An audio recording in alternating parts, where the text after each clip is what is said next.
Back in the early 1980s, I read a book called The Chopper Boys by Rex Forrester.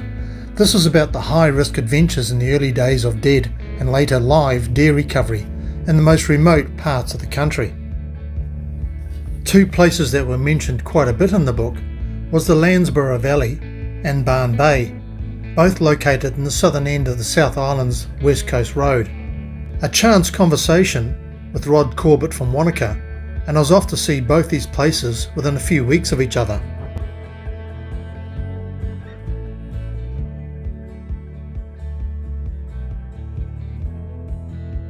I had a busy week ahead. Tuesday I had a fibre optic project to check in a small coastal town of Port Waikato, southwest of Auckland. Wednesday I was on the road north as I had a radio site to check just south of Kaitaia on Thursday.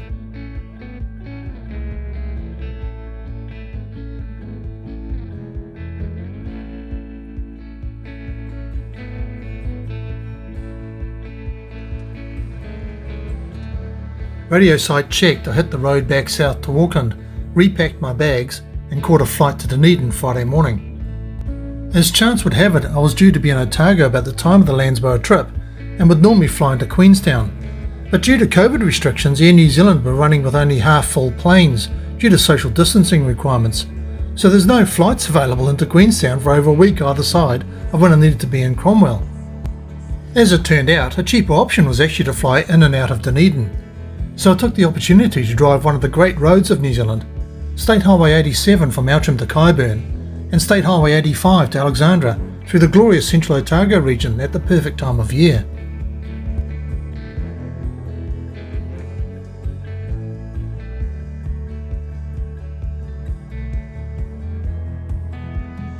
Travelling down State Highway 85, I saw Drybread Road just after Lauder Creek and decided to try and find the old Drybread Hotel and promptly missed it, but ended up at the beautifully restored cemetery. The little town of Drybread was an old Otago gold town from 1863 at the base of the eastern side of the Dunstan Range. I got to Rod's place just after 4 p.m. and Rod took me to show me 3 parks where Wheels at Wanaka is based, remembering this was 6 months before the Land-Rover Oxford was due to arrive in New Zealand.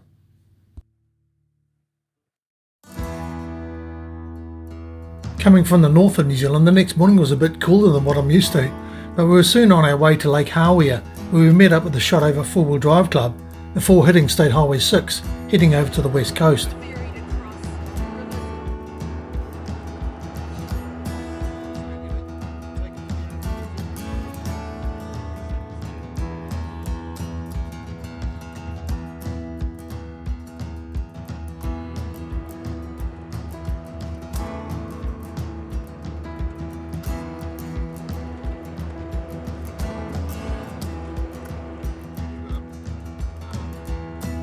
So what's so special and interesting to me about the Landsborough Valley?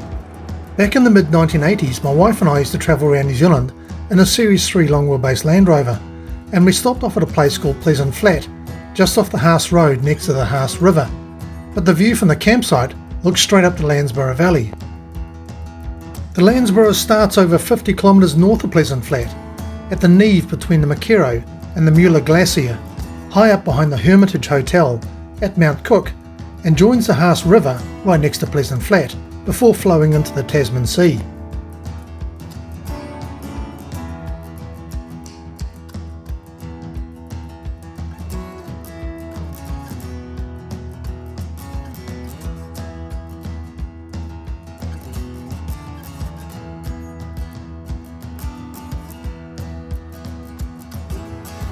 Pleasant Flat always brings back such fond memories of cool evenings sipping a lukewarm beer while beating off the sandflies and looking in wonder at the vast valley that stretched off way into the distance to snow-capped mountains at the height of New Zealand summer. We all met up at the Pleasant Flat camping area for the trip safety briefing before heading back across the Haas River Bridge to turn into the start of the Landsborough track. With any bush tracks, local knowledge is key. It's not a good idea to assume four-wheel drive access to an area simply because there's a vehicle width road, so the chance to tag along with the Shotover 4-wheel drive club was a great opportunity to meet new people while safely exploring a new track.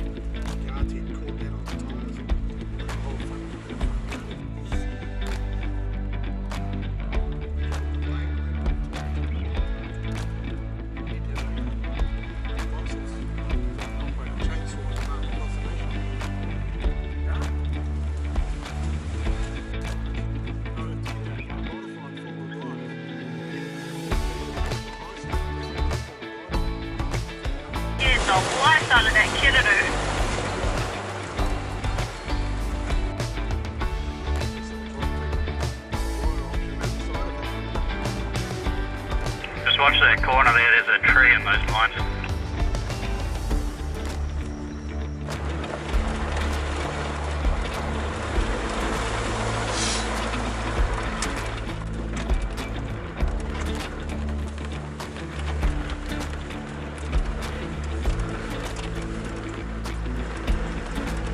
Just side little trees.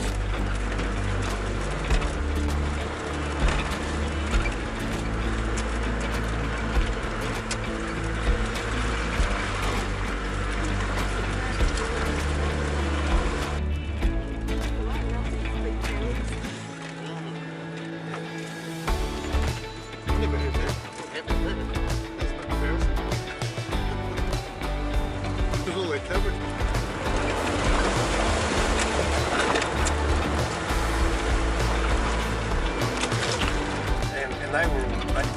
They had a whole series of them and they were joined together with tarpaulins, weren't they? Yeah, it was in May.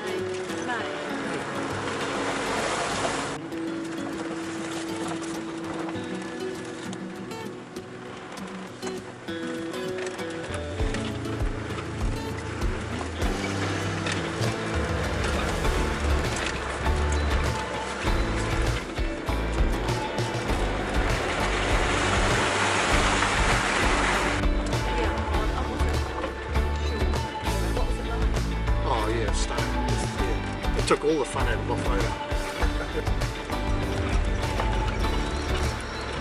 Airbag suspension all compensating for everything.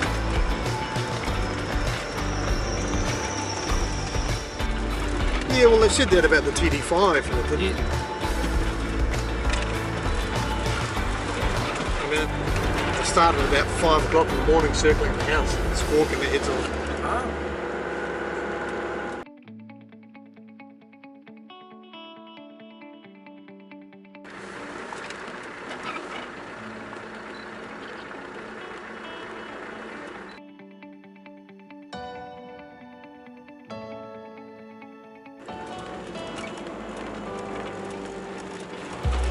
Remember that? Had a race with There's a couple of guys jet boats in over there, a bit back down the valley.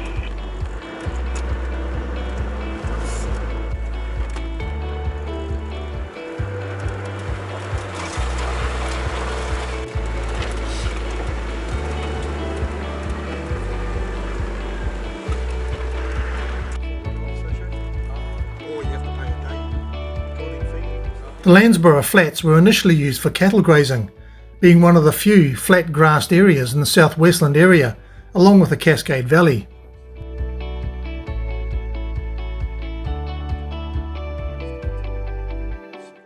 By the turn of the 20th century, the Landsborough had a growing reputation for deer stalking, and I've read some great stories about large international shooting parties, including one of a Welsh millionaire, Godfrey Williams, who made a number of visits to hunt the Landsborough. I did find a story of one of Williams's trips with an extravagant base camp at Makaroa in 1927. The camp consisted of over 20 tents and included a Maori concert party from the North Island.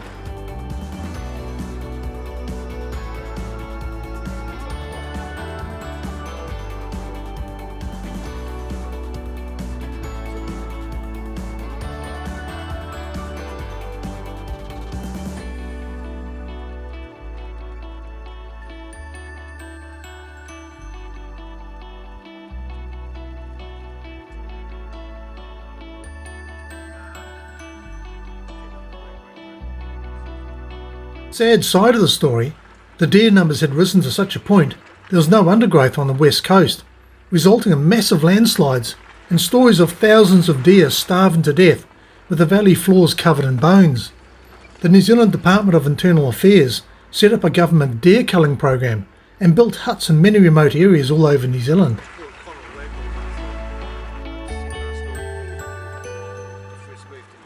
This hut dates back to 1941 and was a deer culler's hut.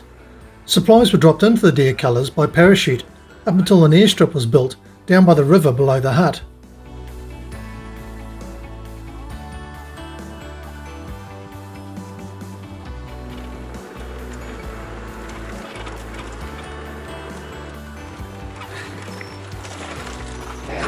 I couldn't believe it when the thing started.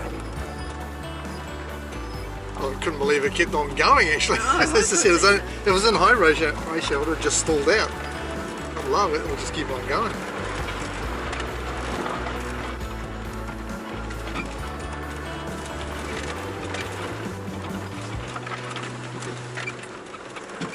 Take your time on that section of the track. There's quite the drop off on the left, so hug the bushes. Hug the bushes.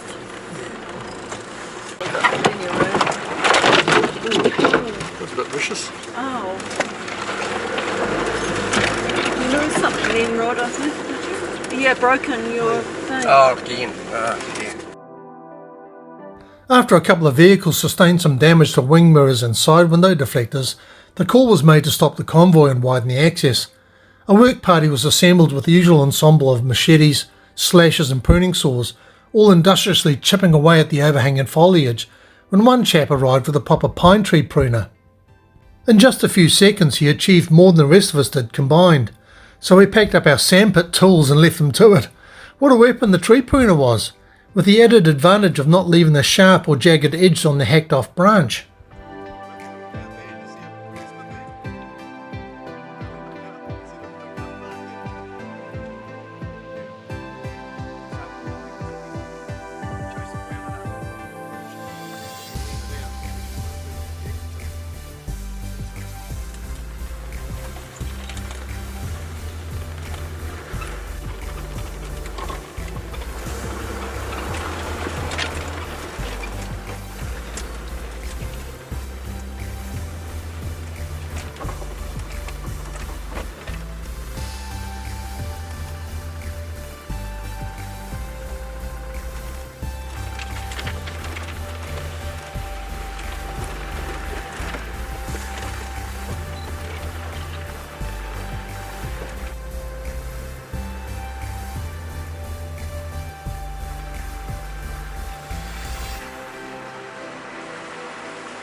We carried on up the valley to Strut Bluff, where the Clark River ploughs into the Landsborough.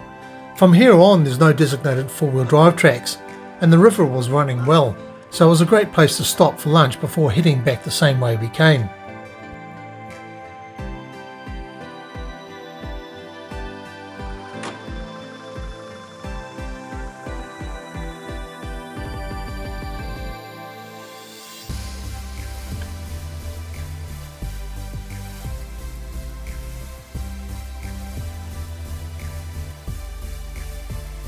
So what's just round the next corner?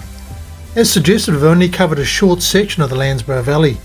The history of the deer recovery is evident in the topo map, showing an airstrip below the old deer cullers hut we visited earlier, and another at Harper Flat, Cheswick Flat and Towitoi Flat, which is located about halfway up the Landsborough Valley.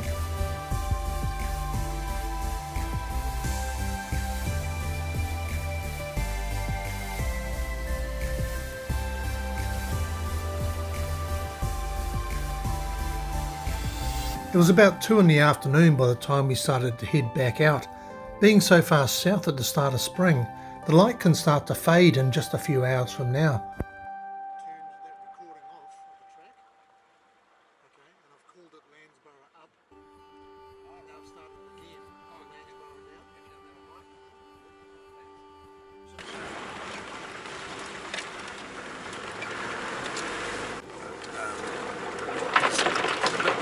Is actually the outside edge. This was the only geotechnical issue anyone encountered, but as can be seen by the lack of tread on the highway tyres, our trip leader was not anticipating any serious traction issues.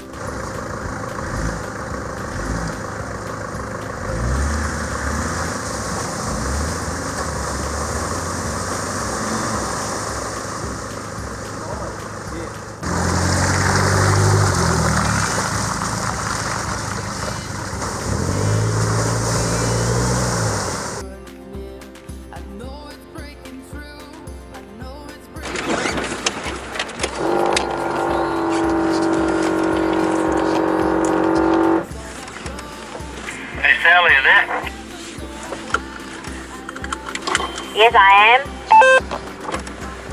When you get to this bit of a ditch, as soon as you feel your front wheels go into the ditch, put your foot on the accelerator, don't stop. Oh, better get out of the way. He should climb through that Copy. mountain.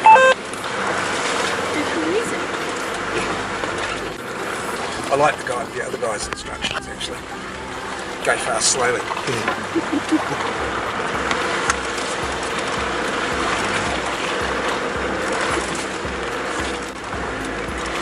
9 times out of 10 when you try a trick like that, you end up going sideways down the track with your right hand rears in the right hand rut, and your right hand fronts in the left hand rut. So this is where you want that little bit extra ground clearance, eh? Yeah. Your 31 inch tyres versus your 33 inch tyres.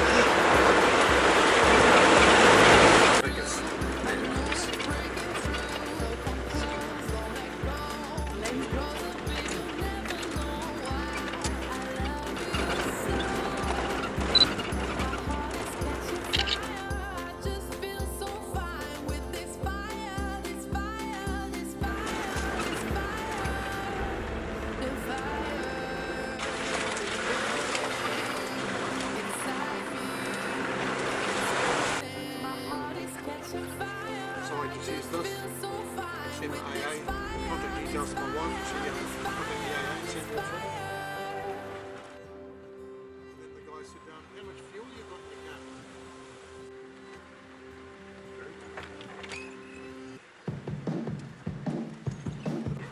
Oh, that is good.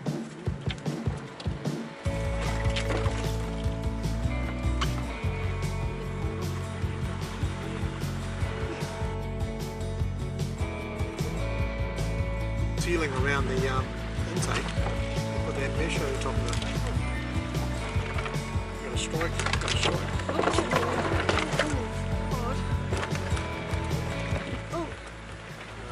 Well, that was the drivable part of the Landsborough Valley. My guess is the track would be a four-wheel drive grade 3 track. No major issues, but your vehicle could get bellied out in a few of the softer parts, and judging by the scoured out streams we crossed, the situation could change quickly in adverse weather. Thank you for a really great day. Enjoyed the outing thoroughly and meeting all the folks, and we'll catch up soon. Thanks, mate. Sounds good. Thanks for coming, Derek. See you next time.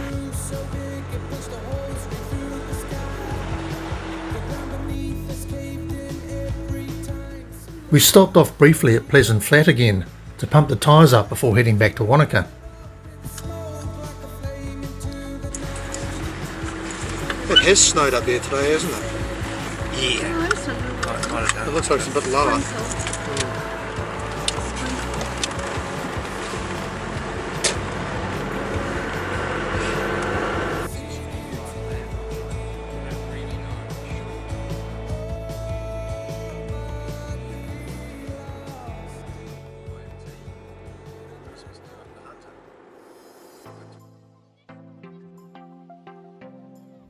Today we're off for a cruise around the hills behind Clyde, but first we had a brisk walk up Mount Iron. I assume Mount Iron got its name due to being so hard it was not ground to dust by the Wanaka Glacier in the last ice age. Being in the centre of the Wanaka Basin, you can clearly see the glacial action on the gentle slope up from the lakeside and the near vertical bluff on the opposite side of the hill.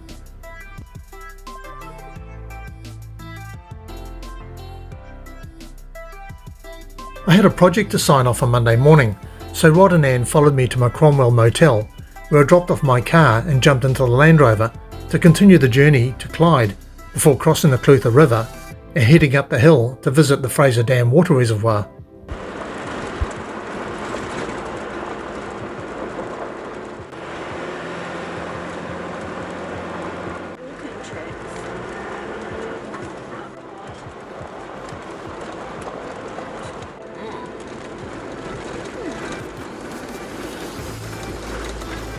There's someone down there. Someone down there.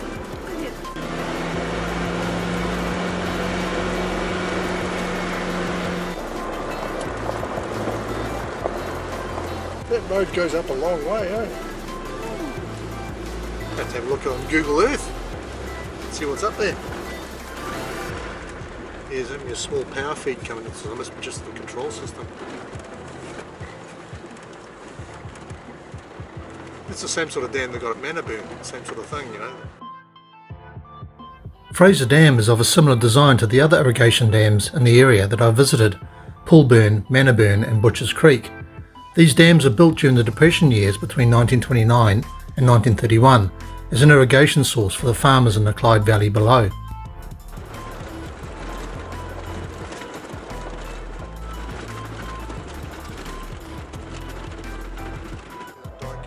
We returned to the Clutha River Flats south of Clyde and headed up the Hawksburn Road to find a great spot for lunch high above the Clyde Dam. A very popular mountain bike track follows the Hawksburn Road, and we met several bike shuttles on the narrow road that just stopped in the middle for uphill traffic to squeeze past them. I'd suggest that the front wheel drive cars would have had some issues trying to do that, contributing to the corrugations on the hill.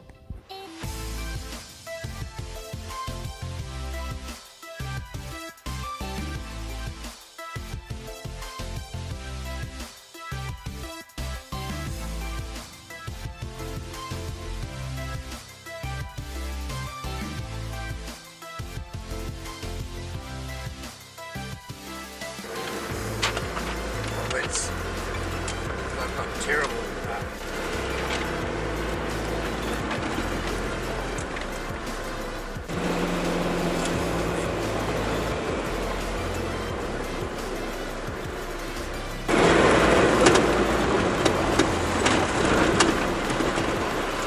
You could get over a bit, couldn't you? You've got your cutting your rope. What's that? Because of the depth and swiftness of the Clutha River, it was a substantial barrier for the prospectors of the 1860s to cross to the rich gold-bearing regions on the northern side. The Hawksburn Road is an obvious route west between Clyde and Bannockburn, and was probably followed by many prospectors that came up from Gabriel's Gully, heading to the Shotover and the Yarrow Rivers. It's too hot and it burns off. In the winter it's sort of the winter from Duffus.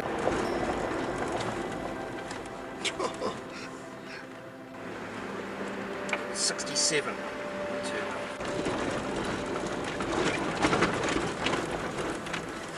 Back doors, and actually the back doors didn't have window winders in it.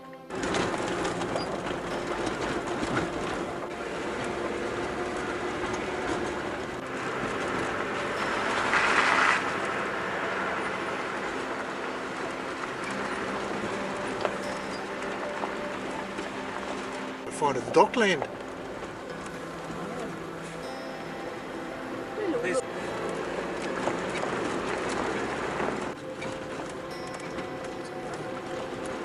Lit at the bottom and burnt up. You can see these whole patches of it here, see?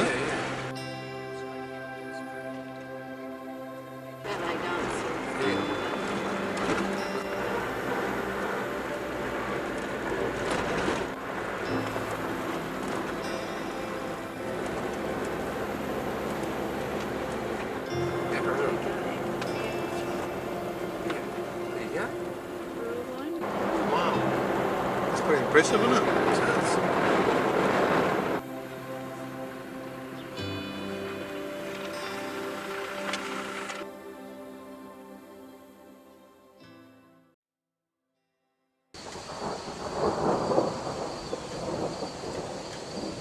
Business time.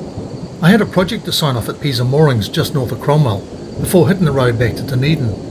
Heading up State Highway 6, the weather was not looking that promising for the long drive home today, but it held out long enough for me to sign everything off, and I was able to hit the road east on State Highway 8 just after midday. I took a small detour at Omakau and headed up Racecourse Road to Thompson's Gorge Road turnoff. Thompson's Gorge was the main route through the Dunstan Range taken by William Rees to bring 1,500 sheep through to his new sheep station at a place now known as Queenstown in the summer of 1860. Oh, and I'd done some homework this time, so I was able to find the old Dry Bread Hotel.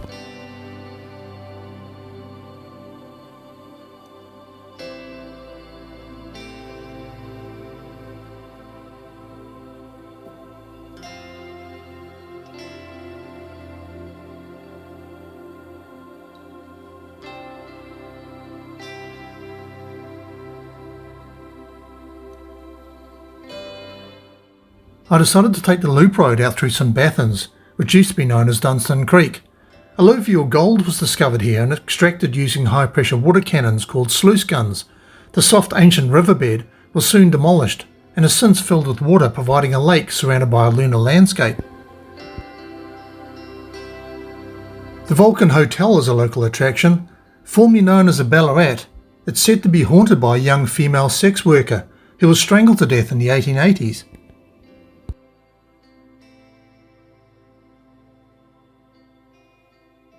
Falls Dam was a new place to visit. I might bore your brains out here, but I found this quite interesting. The Falls Dam is another local irrigation dam that blocked the Manahirikea River at Home Hill Gorge. The site was chosen because this is where rock changes from hard greywacke of the north to the softer schist of the south. A decision was made to build a sloping rock-based gravity dam in 1931, as this type of construction took 20% more manpower at a time of huge unemployment. A diversion tunnel was first dug away from the river to below the proposed dam site, and a trench was then cut to divert the river into the tunnel. Another trench was then dug down the old riverbed, and a 3-foot diameter pipe was concreted into place in this new trench. The river was again diverted away from the diversion tunnel and through the new 3-foot concrete pipe. Work was then started on building the rock dam over the new trench, with a concrete face on the upstream side. A vertical spillway was then cut down through the rock to intersect the old diversion tunnel, the top of which can be seen here like a giant lemon squeezer sticking out of the water. The 3-foot tunnel was finally sealed in 27 November 1935, allowing the lake to fill to the top of the spillway. I made a quick stop to have a look at the remains of the old construction camp. Interesting that the engineer-in-chief of this project was F.W. Firkett, the grandfather of a mate of mine, Paul Firkett from Carterton.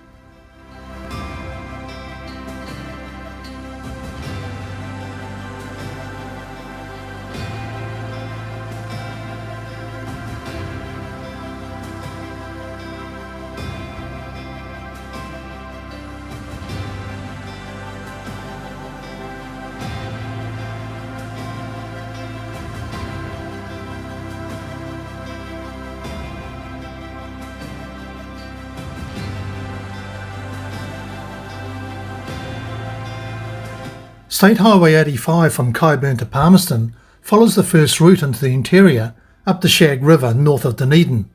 When gold was discovered here near Cromwell in 1862, this muddy track soon became a major route west. Due to the boggy conditions of the pass, the feral pigs had torn the place up, and so it won the name of the Pig Route track.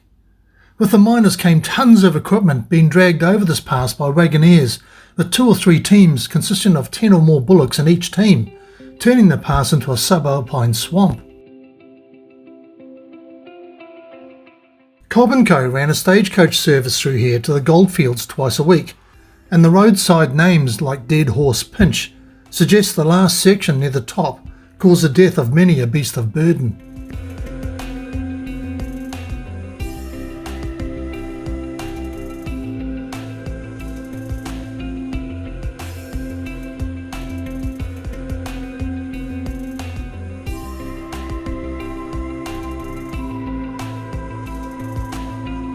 Continue on State Highway 1 for 54 kilometers.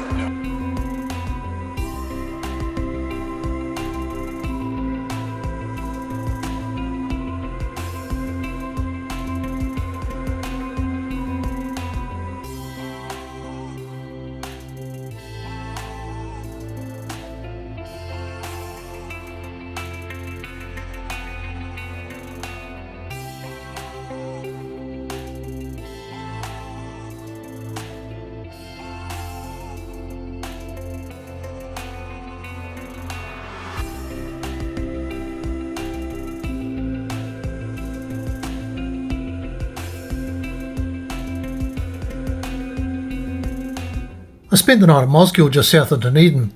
It's difficult to determine how long a project can take to sign off, and any delays can lead to a last-minute panic rush to the airport.